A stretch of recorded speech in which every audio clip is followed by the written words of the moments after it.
दोस्तों, हम बात करते हैं छत्रपति शिवाजी महाराज की। छत्रपति शिवाजी महाराज के मामले में भी जो है वो वर्तमान के जो छत्रपति शिवाजी महाराज के जो समर्थक हैं वो इंसाफ नहीं कर रहे हैं। छत्रपति महाराज जो है वो केवल हिंदू समुदाय के नायक नहीं थे, वो इस देश को जो है स्वतंत्र करवाने की एक लड़ाई लड़ रहे थे। और जो आज छत्रपति शिवाजी महाराज को लेके और लोग मुसलमानों को टारगेट करते हैं, शायद वो इस तथ्य से वाकिफ नहीं है कि छत्रपति शिवाजी महाराज की सेना में 1/3 सैनिक जो है वो मुसलमान थे। तो देखिए, हमको छत्रपति शिवाजी महाराज के उत्थान और उभार को समझने से पहले उस मराठा समुदाय की विशेषता को समझना पड़ेगा कि ये जो मराठा समुदाय था ये बड़ा मजबूत और लड़ाकू प्रवृत्ति का एक श्रेष्ठ सैनिकों में जो खूबियाँ होनी चाहिए वो इस समुदाय में थी। इस समुदाय के लोग बीजापुर के लिए भी लड़ रहे थे। बीजापुर के बगल वाली जो रियासत थी वहाँ के लिए भी लड़ रहे थे। और इस समुदाय के लोग जो है वो मुगल सेना में भी लड़ रहे थे। इसका मतलब इस समुदाय के लोग एक अच्छे सैनिक थे। छत्रपति शिवाजी का जन्म जो है वो 1630 में होता है और 1680 में उनका इंतकाल हो जाता है। उनके पिताजी शाहजी भोसले हैं और माता जीजाबाई है और उनके गुरु समर्थ रामदास हैं। तो शिवाजी ने अपने पिता को और अपने उस पिता के साथियों को ये समझाया कि हम एक अच्छे सैनिक हैं, बीजापुर के लिए लड़ रहे हैं, गोलकुंडा के लिए लड़ रहे हैं, मुगलों के लिए लड़ रहे हैं, तो क्यों ना हम अपना ही जो है वो एक अलग साम्राज्य बनाएं जिस पे बीजापुर का भी नियंत्रण नहीं हो, गोलकुंडा का भी नहीं हो और मुगलों का भी नहीं हो। तो छत्रपति शिवाजी महाराज ने जो है एक सेना इकट्ठी की और सबसे पहले उन्होंने बीजापुर पे हमला किया। फिर बीजापुर के खजाने को वो लूट के लाए और वहाँ से उनको बहुत बड़ी धनराशि प्राप्त हुई। उस धनराशि से उन्होंने एक संगठित सेना तैयार की और आसपास के इलाकों को फतह करते हुए उन्होंने अपना एक अलग से साम्राज्य बनाना शुरू किया, जो धीरे धीरे फैलता गया। जब एक अच्छे खासे हिस्से पे छत्रपति महाराज का जब नियंत्रण हो गया तो उन्होंने और उनके साथियों ने और उनके जो गुरु समर्थ रामदास थे, उन्होंने कहा कि एक मराठा साम्राज्य की आप नींव डालिए और स्वतंत्र रूप से इसको स्थापित कर दीजिए। अब मैं एक बहुत दिलचस्प वाकया सुनाता हूँ जो मुझे लगता है शायद दर्शकों को पता नहीं है, और जब पता चलेगा तो कुछ को पीड़ा भी होगी, कुछ को नहीं भी होगी। कि जब ये तय हो गया कि एक राजा के रूप से छत्रपति शिवाजी महाराज का राज्याभिषेक होना है, वरना तो उनका नाम तो शिवाजी भोसले था, छत्रपति के नाम से तो उनको राजा बनाया गया।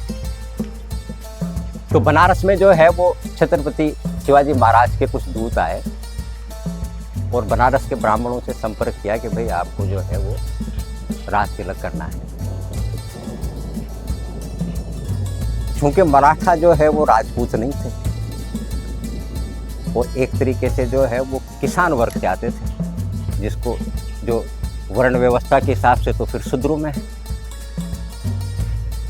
तो बनारस के ब्राह्मणों ने जो है वो उनका राज तिलक करने से इनकार कर दिया।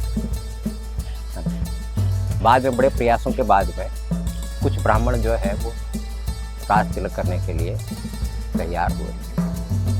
अमूमन जब राजा का राज तिलक किया जाता है तो दाएं हाथ के अंगूठे में चीरा लगा के और उसके खून से जो है वो राजा का राज्याभिषेक किया जाता है। लेकिन शिवाजी का जब राज्याभिषेक किया गया तो पैर के अंगूठे से खून निकाल के और राज्याभिषेक किया गया, यानी उन्हें राजपूत नहीं माना गया। और ये शर्त रखी गई कि आपका जो प्रधानमंत्री होगा, पारसी में पेशवा जो है वो प्रधान सेवक को या प्रधानमंत्री को कहते हैं, आपका जो पेशवा होगा वो हमेशा जो है वो ब्राह्मण समुदाय से होगा। नतीजन शिवाजी की तीसरी पीढ़ी के बाद पूरा मराठा शासन जो है वो पेशवाओं के पास चला गया और मराठा शासक की स्थिति ये रही जैसे वर्तमान में सरकार प्रधानमंत्री चलाता है और राष्ट्रपति के नाम से चलाता है, राष्ट्रपति केवल दस्तखत करता है। ऐसी स्थिति जो है शिवाजी की तीसरी पीढ़ी के बाद ये हुई कि पूरी सत्ता पेशवाओं के पास चली गई और मराठा जो थे वो नाममात्र के जो है राजा हुआ करते थे। और पेशवा ने अपनी राजधानी अलग बना ली, मतलब मराठा राजा की राजधानी दूसरी होती थी और पेशवा की राजधानी दूसरी होती थी। अब जैसे जैसे शिवाजी महाराज का जो है उभार होता है तो सीधी सीधी जो है वो टक्कर होती है मुगल सम्राट औरंगजेब से, क्योंकि सीधी सीधी औरंगजेब को चुनौती दे रहे होते हैं। तो औरंगजेब जो है वो शिवाजी को पराजित करने के लिए जिन्होंने जयपुर बसाया, सवाई जय सिंह जी, सवाई जय सिंह जी जिन्होंने जयपुर बसाया, उनको अपना सेनापति बना के और शिवाजी से लड़ने के लिए भेजते हैं। शिवाजी पराजित हो जाते हैं और पुरंदर की संधि होती है सवाई जय सिंह जी के और शिवाजी के बीच में। उसमें ये तय होता है कि शिवाजी अपने बेटे के साथ, शादी भोसले के साथ औरंगजेब के दरबार में आके हाजिरी लगाएंगे, है ना, और औरंगजेब को अपना बादशाह तस्लीम कर लेंगे। 1866 में सवाई जय सिंह 1666 में सवाई जय सिंह जी आकर उनको बाकायदा शाही दरबार में लेके आते हैं और बाद में कुछ हालात ऐसे बदलते हैं कि औरंगजेब शिवाजी महाराज को कैद कर लेता है।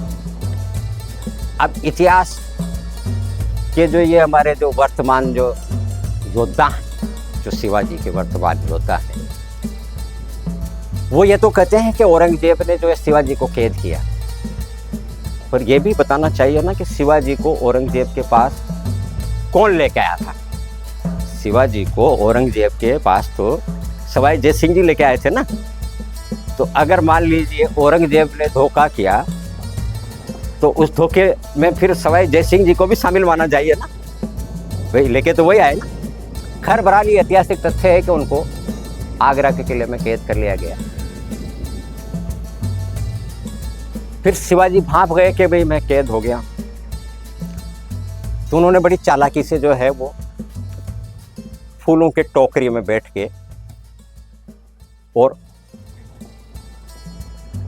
शिवाजी आगरे के किले से निकल के और पहले मथुरा जाते हैं, फिर मथुरा जाके अपने बाल दाढ़ी वाड़ी कटवा के साधु के वेश में बहरहाल अपने महाराष्ट्र में उस जगह पे पहुंच जाते हैं जहाँ पे उनकी राजधानी होती है। इससे औरंगजेब को बड़ी तकलीफ होती है कि कैसे मतलब मेरी कैद में से छूट के निकल गया। औरंगजेब जो है लड़ने के लिए पहले अपने मामा शाइस्ता खान को भेज देता है, शाइस्ता खान भी शिवाजी को पराजित नहीं कर पाता। उसके बाद अफजल खां को भेजता है, हाँ, तो अफजल खां का भी शिवाजी महाराज कत्ल कर देते हैं। और शिवाजी महाराज को हराने के लिए औरंगजेब को दिल्ली छोड़ के और दक्कन में जाना पड़ता है और तकरीबन 35 साल वो राजधानी से दूर रहता है। शिवाजी महाराज जितने जिंदा रहे औरंगजेब उनको पराजित नहीं कर पाया। ये अलग बात है कि बाद में उनके पोते ने औरंगजेब की अधीनता स्वीकार कर ली, बेटे ने अधीनता स्वीकार कर ली, लेकिन शिवाजी महाराज के कारण औरंगजेब को 35 साल जो है अपनी राजधानी से दूर रहना पड़ा। और अगर मान लीजिए वो दूर नहीं रहता तो शायद जो मुगल सल्तनत का जो पतन हुआ वो इतना जल्दी नहीं होता। अब जो लोगों को समझना चाहिए, जो शिवाजी महाराज के औरंगजेब की जंग को जो हिंदू मुस्लिम नज़रिए से जो देखते हैं, शिवाजी महाराज को आगरे के किले से जो निकालने में जो सबसे ज़्यादा मदद की, फलों की टोकरी में निकालने में, वो मुसलमान था मदारी मैथर। अगर वो नहीं होता तो शिवाजी नहीं निकल सकते थे। तो इसका मतलब हिंदू मुस्लिम जैसा नहीं था। मदारी मेहतर ने अपनी जान की बाजी लगा के और शिवाजी महाराज को फूलों की टोकरी में आगरे किले से बाहर निकलवाया। फिर शिवाजी महाराज की जो नौसेना थी, जिस उनका एक किला था जो चौतरफ पानी से घिरा हुआ था, उसका कमांडर मुसलमान था सिद्दी संबल। शिवाजी महाराज का जो पूरा तोपखाना था, तोपों से लड़ाई लड़ी जाती थी, जिसके पास अच्छा तोपखाना होता था वो जीतता था। तो शिवाजी महाराज के तोपखाने का जो इंचार्ज था वो इब्राहिम खान था। अच्छा, युद्ध में जो है वो खुफिया जानकारियाँ जुटाना, दुश्मन की खामियां कमजोरियां तलाशना, ये बड़ा एक अहम काम होता है। शिवाजी महाराज का खुफिया विभाग का जो इंचार्ज था या खुफिया प्रमुख था वो था हैदर अली। तो फिर ये कहाँ जो है वो हिंदू मुस्लिम की लड़ाई हुई, शिवाजी को निकालने वाला मुसलमान, शिवाजी का खुफिया प्रमुख मुसलमान, शिवाजी के तोपखाने का प्रमुख मुसलमान, शिवाजी की नौसेना का प्रमुख मुसलमान, शिवाजी की सेना में 1/3 मुसलमान। तो आज जो छत्रपति शिवाजी महाराज को खाली हिंदू सम्राट, तो शिवाजी के साथ नाइंसाफी है। शिवाजी तो सबके थे।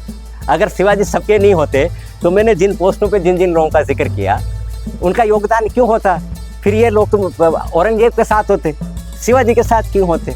तो मुझे लगता है कि वर्तमान के जो ये योद्धा है ना, ये शिवाजी को सिर्फ हिंदू सम्राट कह के और शिवाजी का कद कम कर रहे हैं, है ना। और शिवाजी के जो वो मुस्लिम साथी थे जिन्होंने अपनी जान की बाजियां लगाई शिवाजी के लिए, उनका कद कम कर रहे हैं। तो मेरा मानना है कि शिवाजी को और औरंगजेब को हिंदू और मुसलमान के नज़रिए से नहीं देखा जाना चाहिए, न पढ़ा जाना चाहिए।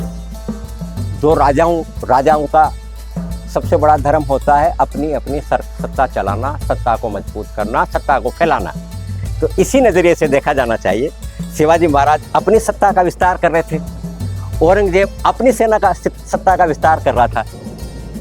तो इसमें अगर इसको हिंदू और मुसलमान के एंगल से इतिहास को देखा जाता है या दिखाया जाता है तो ये औरंगजेब के साथ में नाइंसाफ़ी है और शिवाजी महाराज के साथ भी नाइंसाफ़ी है। मुझे उम्मीद है मेरा पाठक वर्ग और श्रोता वर्ग इतिहास को इतिहास की निगाह से देखेगा।